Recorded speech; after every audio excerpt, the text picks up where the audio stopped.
हम शिव खोड़ी की तुमको भक्तों कथा सुनाते हैं, पावन कथा सुनाते हैं। कैसे शिव का धाम बना था ये बतलाते हैं, हम कथा सुनाते हैं।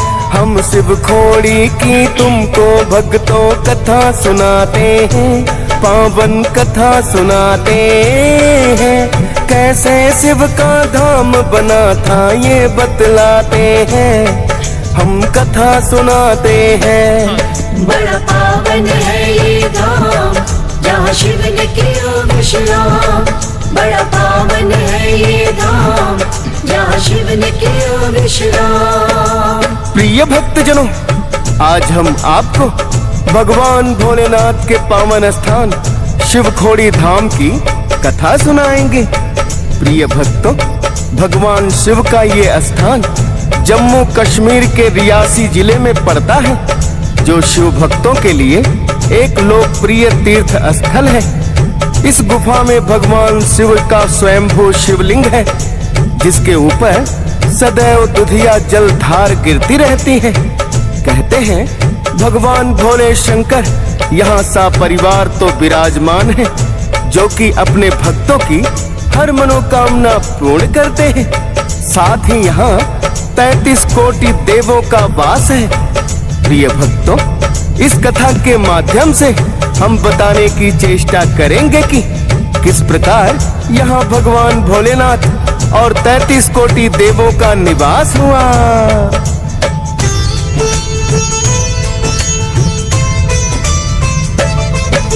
वृक नाम का एक दैत्य था, भक्तों बड़ा बलवान।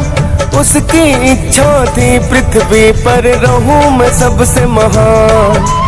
सबको ही वो अपना दास बना कर रखना चाहे। एक दिन भक्तों मुनि नारद है उसके सामने आए। नारायण नारायण करते विचरण कर रहे थे। भस्मासुर था सामने किंतु फिर भी ना डर रहे थे। भस्मासुर को इतना देख कर क्रोध बड़ा आया। कौन है ये जो निर्भय होकर मेरे सामने आया। अपना परिचय मुनि नारद फिर उसे बताते हैं, पावन कथा सुनाते हैं। कैसे शिव का धाम बना था ये बतलाते हैं, हम कथा सुनाते हैं। बड़ा पावन है ये धाम जहाँ शिव ने किया विश्राम। बड़ा पावन है ये धाम जहाँ शिव ने किया विश्राम। प्रिय भक्तजनों, वृक नामक उस दैत्य की महत्वाकांक्षा इतनी बढ़ गई थी कि वो समस्त संसार पर अपना राज्य स्थापित करना चाहता था। पहले उसने अपने ही पिता की हत्या करके राज सिंहासन पर अपना अधिकार कर लिया। तत्पश्चात वो अपनी आसुरी शक्तियों के निमित्त ऋषि मुनियों पर अत्याचार करने लगा। जो उसकी बात नहीं मानता उसकी हत्या कर देता। उसके अत्याचारों की चर्चा चारों ओर थी। किंतु एक दिन जब मुनि नारद से उसका सामना हुआ तो मुनि नारद वृक नामक उस दानव से तनिक भी नहीं डरे। ये देखकर वृक बड़ा ही क्रोधित हुआ और मुनि नारद से कहने लगा कि तुम कौन हो? क्या तुम मेरी शक्तियों से परिचित नहीं, जो निर्भय होकर यहाँ विचरण कर रहे हो? मुनि नारद ने वृक को अपना परिचय दिया। वृक तो ऋषि मुनियों की हत्या करने का आदी हो चुका था। उसने अपनी तलवार निकालकर मुनि नारद पर भी प्रहार करना चाहा।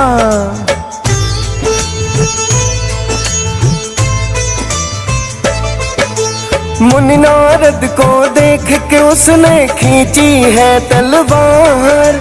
सोचा के वध करूंगा इनका, ऐसा करूं प्रहार। किंतु उससे पहले मुनि नारद हुए अंतर ध्यान। वृकासुर को नहीं थी उनकी शक्ति की पहचान।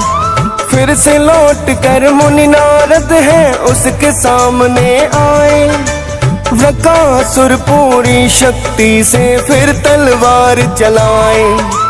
फिर से मुनि नारद उसको ना दिए दिखाई है, जितनी बार वृकासुर ने तलवार चलाई है। अंतर ध्यान मुनि नारद वैसे हो जाते हैं, पावन कथा सुनाते हैं। कैसे शिव का धाम बना था ये बतलाते हैं, हम कथा सुनाते हैं। बड़ा पावन है ये धाम, जहाँ शिव ने किया विश्राम। बड़ा पावन है ये धाम, जहाँ शिव ने किया विश्राम। प्रिय भक्त जनों, वृकासुर तलवार का प्रहार करते करते हाँफने लगा, किंतु मुनि नारद जी को उनकी तलवार छू भी नहीं पाई। मुनि नारद जी के सामने उसकी सभी शक्तियां शून्य प्रतीत हो रही थी।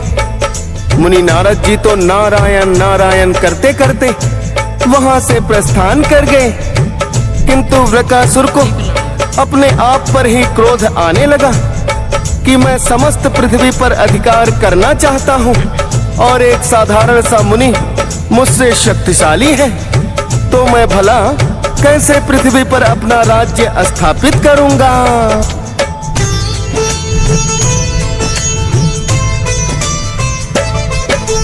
वृकासुर को लगने लगी थी स्वयं की शक्ति छीन, मन ही मन में उत्पन्न हुई है उसके भावना ही। सोचा करके तपस्या ऐसी शक्ति पाई जाए, मेरी शक्तियों के आगे कोई भी टिक नहीं पाए। तब ही तो इस सृष्टि में मैं सबसे बनूं महान, भोलेनाथ ही दे सकते हैं मुझे ऐसा वरदान। उनकी तपस्या करके ही वरदान मैं पाऊंगा, फिर तीनों लोकों पर ही अधिकार जमाऊंगा। देते हैं वरदान भोले जैसा जो चाहते हैं, पावन कथा सुनाते हैं। कैसे शिव का धाम बना था ये बतलाते हैं, हम कथा सुनाते हैं। बड़ा पावन है ये धाम, जहाँ शिव ने किया विश्राम। बड़ा पावन है ये धाम, जहाँ शिव ने किया विश्राम। प्रिय भक्त जनों, वृकासुर ने सोचा कि क्यों ना भोलेनाथ की तपस्या करके अजय होने का वरदान प्राप्त कर लूं।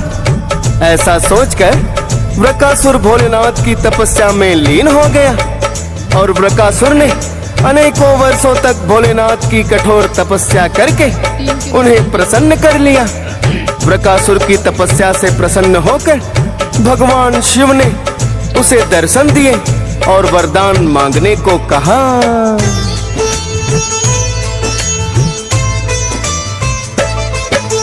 भोलेनाथ ने जब उससे वर मांगने को कहा है, अजर अमर होने का वर भोले से मांग लिया है। भोलेनाथ ने वृकासुर से फिर तो यही कहा, जिसने जन्म लिया है वो ना कोई अमर हुआ। प्रकृति का ये नियम नहीं है अजर अमर कोई हो, ये वरदान नहीं दे सकता और मांगो चाहे दो। सोच रहा वृकासुर ऐसा क्या वर मांगा जाए, एक नहीं अब तो दो वर मुझे भोले देना चाहे। दो वरदान क्या मांगे उसने अब ये बताते हैं, पावन कथा सुनाते हैं। कैसे शिव का धाम बना था ये बतलाते हैं, हम कथा सुनाते हैं। बड़ा पावन है ये धाम, जहाँ शिव ने किया विश्राम। बड़ा पावन है ये धाम, जहाँ शिव ने किया विश्राम। प्रिय भक्त जनों, वृकासुर को जब भोलेनाथ ने अमरता का वरदान नहीं दिया और उसे एक के बदले दो वरदान मांगने को कहा, तो वृकासुर कहने लगा कि हे भोलेनाथ, मुझे प्रथम वर तो ऐसा दो कि मुझे युद्ध में कोई भी हरा नहीं पाए। भोलेनाथ ने तथास्तु कहकर उसे दूसरा वरदान मांगने को कहा। तब बृकासुर ने कहा कि हे भोलेनाथ, मुझे दूसरा वरदान दो कि मैं जिसके सर के ऊपर से हाथ घुमाऊं वो तत्काल ही भस्म हो जाए। भोलेनाथ ने बिना सोचे समझे ही तथास्तु कहकर वरदान दे दिया।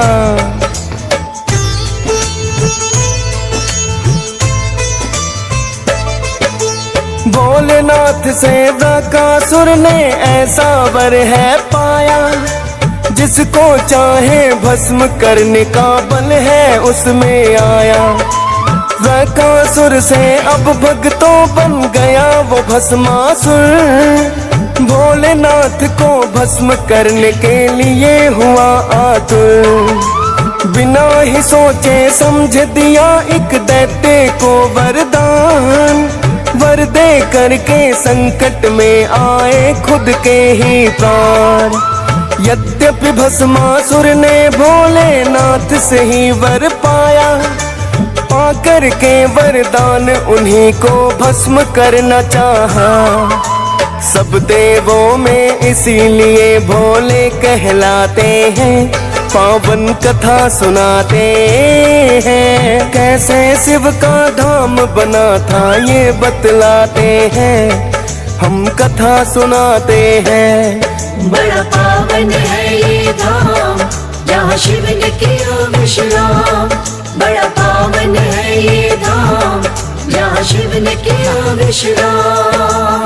प्रिय भक्तजनों, भस्मासुर ने भोलेनाथ से ही वरदान पाकर कहा कि रुको, मैं पहले तुम्हें ही भस्म करता हूँ।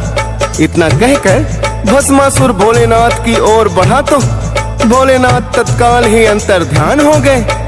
किंतु वो जहाँ भी जाते भस्मासुर उनके पीछे पीछे आता। भोलेनाथ ने सोचा कि ये असुर इस प्रकार से मानने वाला नहीं, मुझे इसका वध करना ही पड़ेगा। तब भोलेनाथ ने भस्मासुर को युद्ध के लिए ललकारा।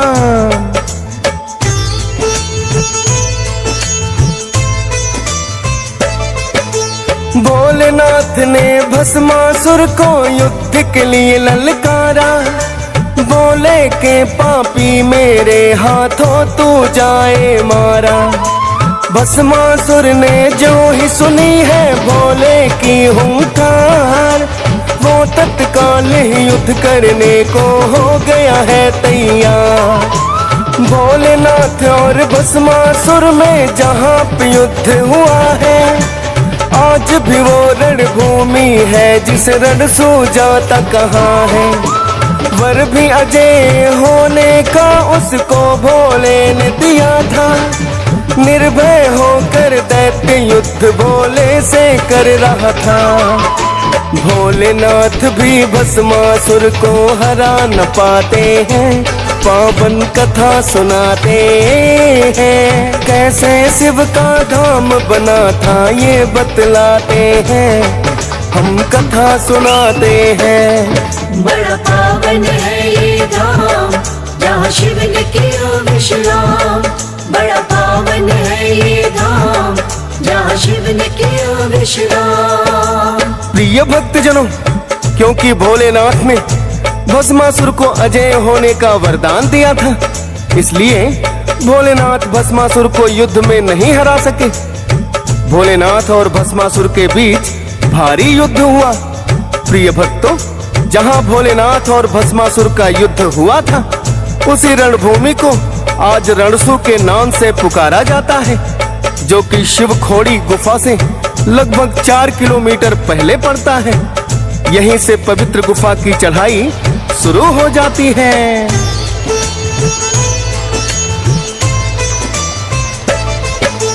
भोलेनाथ जब भस्मासुर को हरा नहीं पाए, हो गए अंतर ध्यान और फिर विष्णु शरण में आए। विष्णु जी को आकर उन्होंने सारा हाल बताया।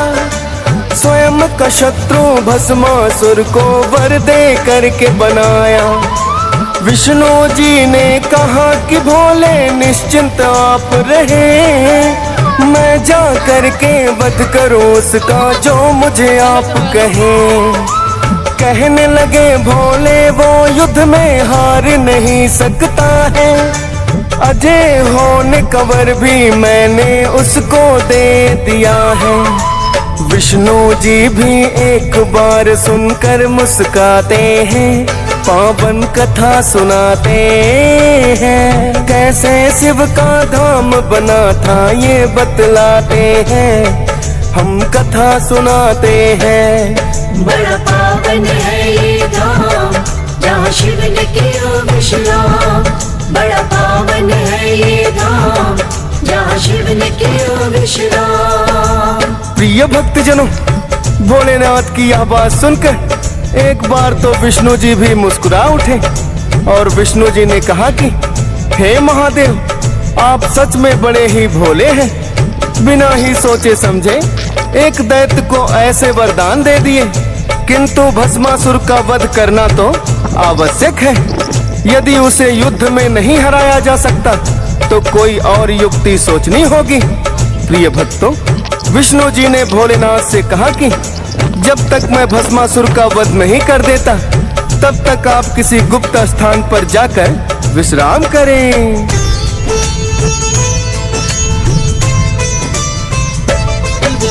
भोलेनाथ फिर गुप्त स्थान पे भक्तों चले आए और लेकर त्रिशूल वहां पर एक गुफा है बनाए। भस्मासुर से बचने को भोले ने गुफा बनाई और विराजे शिव है यहाँ तो शिव खोड़ी कहलाई। तब विष्णु जी ने अपना है मोहिनी रूप बनाया, मोहिनी रूप में आकर के भस्मासुर को भरमाया। मोहिनी रूप को देख के मोहित भस्मासुर हुआ है, भोलेनाथ से युद्ध करना वो ये भी भूल गया है। मोहिनी रूप में विष्णु जी ऐसा भरमाते हैं, पावन कथा सुनाते हैं। कैसे शिव का धाम बना था ये बतलाते हैं, हम कथा सुनाते हैं। बड़ा पावन है ये धाम जहाँ शिव ने किया विश्राम। बड़ा पावन है ये धाम जहाँ शिव ने किया विश्राम। प्रिय भक्तजनों, विष्णु जी ने मोहिनी रूप धारण करके भस्मासुर को ऐसा भ्रमित किया कि वो भोलेनाथ से अपनी शत्रुता भूलकर सुंदर मोहिनी के प्रेम जाल में फंस गया। विष्णु जी ने मोहिनी रूप में भस्मासुर से कहा कि चलो हम अपने मिलन की खुशी में नृत्य करते हैं। तब भस्मासुर कहने लगा कि मुझे तो नृत्य करना नहीं आता। तो मोहिनी रूपी विष्णु कहने लगे कि जिस प्रकार मैं नृत्य करती हूँ आप उसी का अनुसरण करते जाना, मैं आज आपको नृत्य करना भी सिखाऊंगी।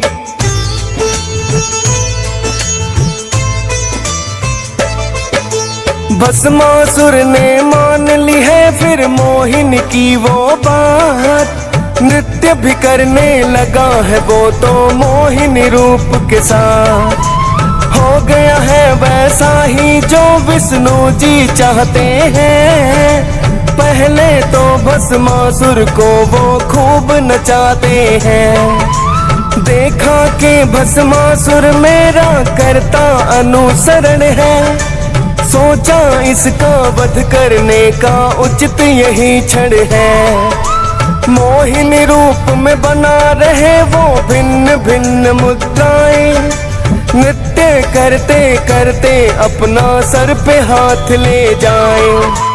भस्मासुर को भी वैसा करने को बताते हैं, पावन कथा सुनाते हैं। कैसे शिव का धाम बना था ये बतलाते हैं, हम कथा सुनाते हैं। बड़ा पावन है ये धाम जहाँ शिव ने किया विश्राम। बड़ा पावन है ये धाम जहाँ शिव ने किया विश्राम। प्रिय भक्तजनों, मोहिनी रूप में विष्णु जी का अनुसरण करते हुए भस्मासुर ने जैसे ही अपने सर के ऊपर से हाथ घुमाया, वो तत्काल वहीं भस्म हो गया।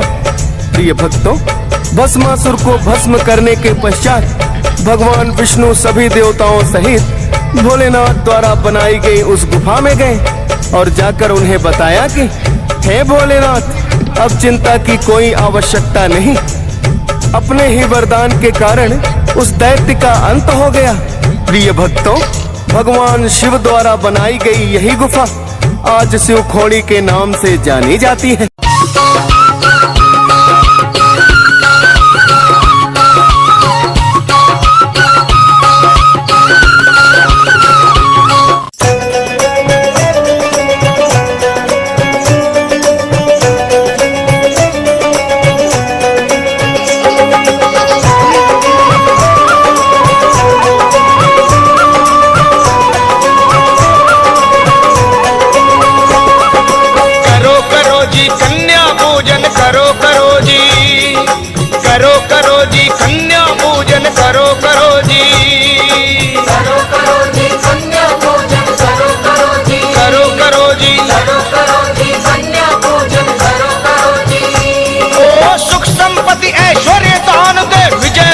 यश फल महान दे, सुख संपत्ति ऐश्वर्य दान दे, विजय रूप यश फल महान दे, मन से ध्यान धरो जी, कन्या पूजन करो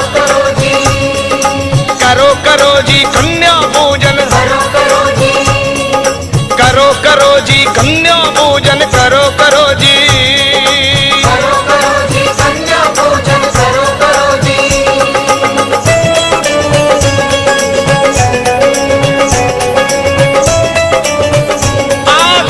कन्याओं का पूजन महासुखकारी है, जिनकी आयु इस तरह है। 8 तरह की कन्याओं का पूजन महासुखकारी है। पहली कन्या 3 बरस की, जिसकी महिमा भारी है। हृदय भाव से इन्हें बुलाकर आसन पर बैठाओ, मोक्ष अर्थ और काम इन्हीं की दया दृष्टि से पाओ। करो करो जी, करो करो जी, कन्या पूजन करो करो जी, करो करो जी, कन्या पूजन करो करो जी।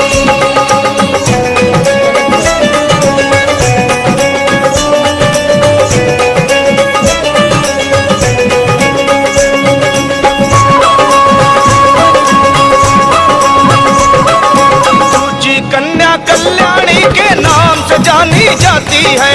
4 बरस की प्यारी प्यारी विद्या विजय दिलाती है।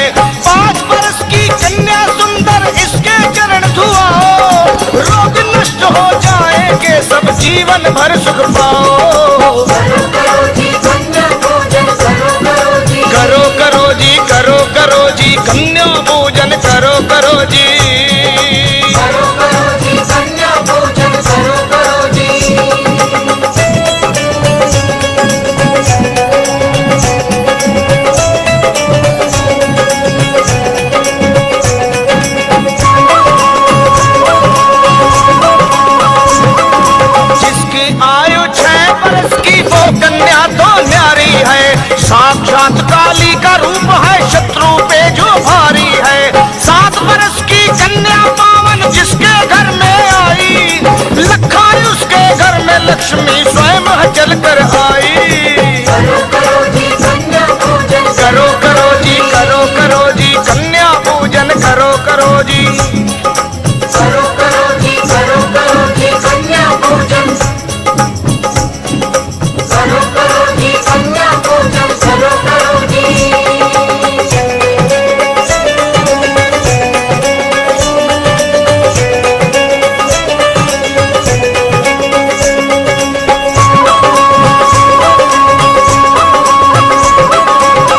बरस की जो है कन्या भक्तों के मन भाती है।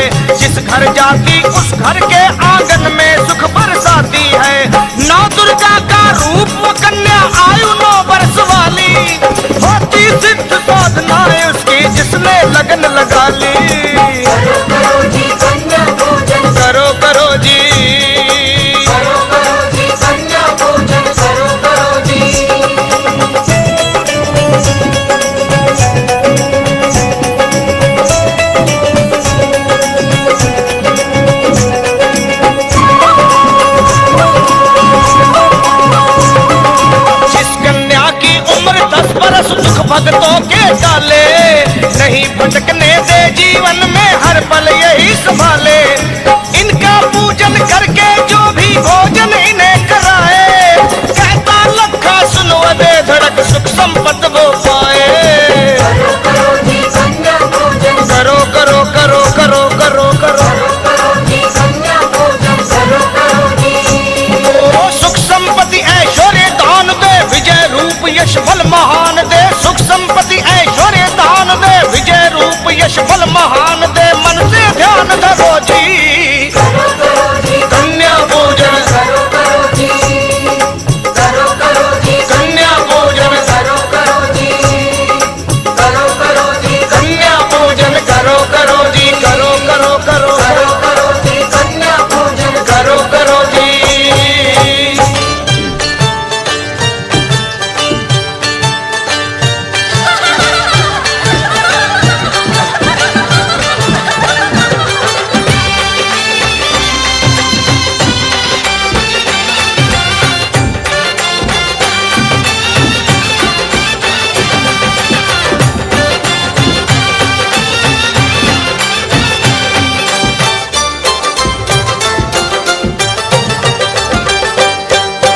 देखी तेरे दरबार में छोटी छोटी कन्याएं, लीला करे अपार में छोटी छोटी कन्याएं। देखी तेरे दरबार में छोटी छोटी कन्याएं, लीला करे अपार में छोटी छोटी कन्याएं। हलवा सवाल करे, सबको निहाल करे। हलवो सवाल करे, सबको निहाल करे। बाटेरी सच्चा प्यार माँ छोटी छोटी कन्याएं। देखी तेरे दरबार माँ छोटी छोटी कन्याएं। देखी तेरे दरबार में छोटी छोटी कन्याएं, लीला करे अपार में छोटी छोटी कन्याएं।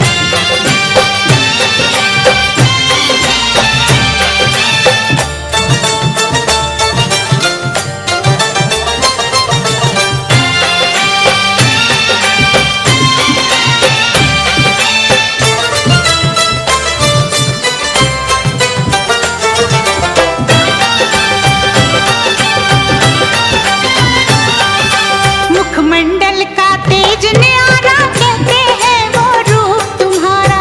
मंडल का तेज न्यारा, कहते हैं वो रूप तुम्हारा। प्यारी प्यारी भोली भाली बातें करती बहुत निराली। बड़ी दयावान है वो, देती वरदान है वो। बड़ी दयावान है वो, देती वरदान है वो। बेड़ी लगाती पार माँ छोटी छोटी कन्याएं। देखी तेरे दरबार माँ छोटी छोटी कन्याएं। देखी तेरे दरबार में छोटी छोटी कंजकाएं, लीला करे अपार